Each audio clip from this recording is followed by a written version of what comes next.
او په پردو خادو کې بیا څونه ګناهونه کېږي، خفه کېږي ما دا زما وطن دی، زما علاقه ده، زما کلی دی. په پردو خادو کې بیا ښځې صاحب مخ کاره کړي. او نن خو بل مصیبت دی، هغه وی سی آر والا کیمرا هغه ګناه ډک شی په خادو کې تاسو نه په دې ودونو کې موټر کې لګولي صاحبه تصویرونه پکې، او چې کله جنګي پکې ورننوځي په کیمرا باندې تصویر، دا عام شی دی، نن رواج دی. هغه کیمرامین دننه کور ته بوځي او کیسټ ډک کړي، او کیسټ بیا کم خوا لاړ شي، کیمرامین یې ځان سره یوسي. نو چې ځان سره کیمرامین یوړو نو یو کیسټ تاله راوړېږي او څلور پنځه ته هغه ځان له ډک کړي. حجرې ته یې د ښځو پټوله، انګور او ښځې او خویندې دي هلته حجرې ته یوړې. تاسو نه ګناه ده؟ یو کور ته خالی نه دی نن. زه ګورې پاکې خبرې کوم، زما په دې خبره مه خفه کېږئ، د زړه د درد نه د الله دپاره دا خبره کوم. که خفه کېږئ نو خدای مې یو دوه ځله خفه کړه ما د باندې. زه خو شریعت خبرې کوم، څوک خفه کېږي خوشحالېږي. عام رواج دی په دې کلي په دې وطن کې دا وی سی آر کیمره ګرځوه او صاحب ښځو میانځ کې هغه بړوا ورننوځي ګرځي، او د ښځو د جینکو هغه فوټوان صاحب اخلي او هغه انداز کې اخلي چې هغې ځان ډولي کړي. ورته څونه ګناه ده، څه په دې نه بغیر ژوند نه تېرېږي. او بیا جنس کې توبه وباسه، هلکان ټول وردننه کور ته. دا پردي سړي کې چا ته وردننه کړل؟ خو ستا خویندې دلته ناست دي. پښتو دې څه شوه؟ اسلام خو وروستو خبره ده، پښتو کم خوا لاړه.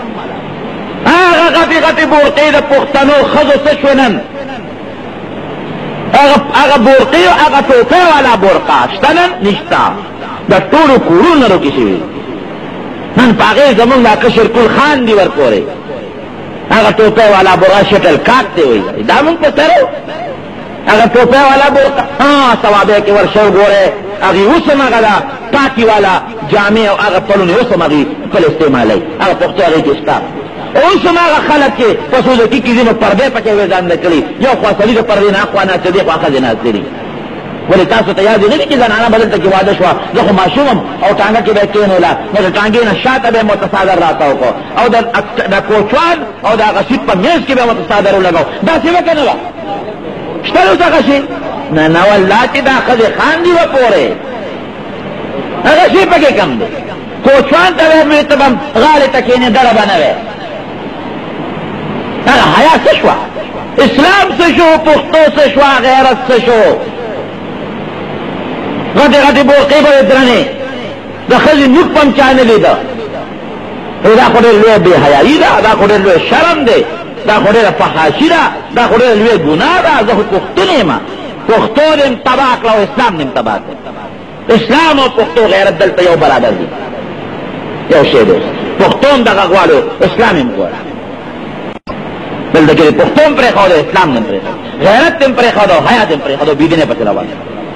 د دنیا هلکان به وردننه کې، ولې دا ما جنګ دی، خپلې خویندې وتښې، خپله ښځه وتښې، او دا چې کومې خینې دي ستا او خواښې رسته، او د خینې هغه د قوم هغه سخرګنۍ جینکې دي، پردۍ دي، ادې مو ته وښولې او پالنګ باندې یې صاحبه سړی وخېجه اوچت یې که حلال او ښځې هم پرې راځي او جینکې هم راځي او هلکان هم راځي او ګډ ګوډي.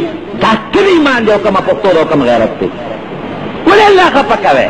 خوشحالي در باندې الله راوسته نو الله خفه کې، او د شپې به ځان سره صاحب هلکان وردننه کي. دا ورا ده او دا به د ښځې نه ویښته پرې کوم. الله یاره نو پښتونه قومه نو کم یو ځای کې تا هغه وکړل، خو چې خوله خوځی نو مولا پسې کنځل کې، خو چې خوله خوځی نو په مولی پاکې، نو ټول غیرت برباد کړ.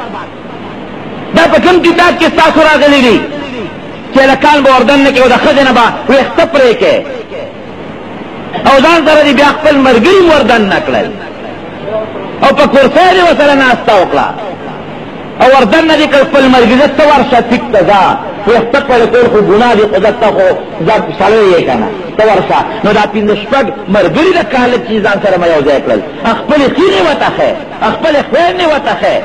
یا مسلمانانو خدای دپاره دا رواجونه پرېږدئ. د اسلام هم خلاف ده، د قرآن هم خلاف ده، د رسول الله هم خلاف ده، د خدای قهر ور باندې نازلېږي. ګورئ ورشه وګورئ تاسو فلسطین ولې تباه شو؟ اوس هم د ښځو په پین کې ګرځي او دومره دومره لنډي لنډي کمیسونه یې جوړېږي. ورشه افغانستان وګوره، اوسه پورې توبه نه قبلېږي. ورشه عراق وګوره د سړي زړه پې دردېږي لیکن که تا دننه د هغوی هغه تصویرونه او فوټوان نه مو کتل نو ته به وایې چې خدایه ته څه کوې نو ښه کوې بلکل الله ښه پوهېږي کوم مسلمان ملک چې خدای تباه کړ ولې تباه کړ فحاشي او بېحایي پکې خپره شوه ورشه دوبۍ وګورئ او دغه وګورئ بوجهبۍ وګورئ زه تلې مې یم خو اورېدلې مې دي وایي یورپ به دنه هېر کړي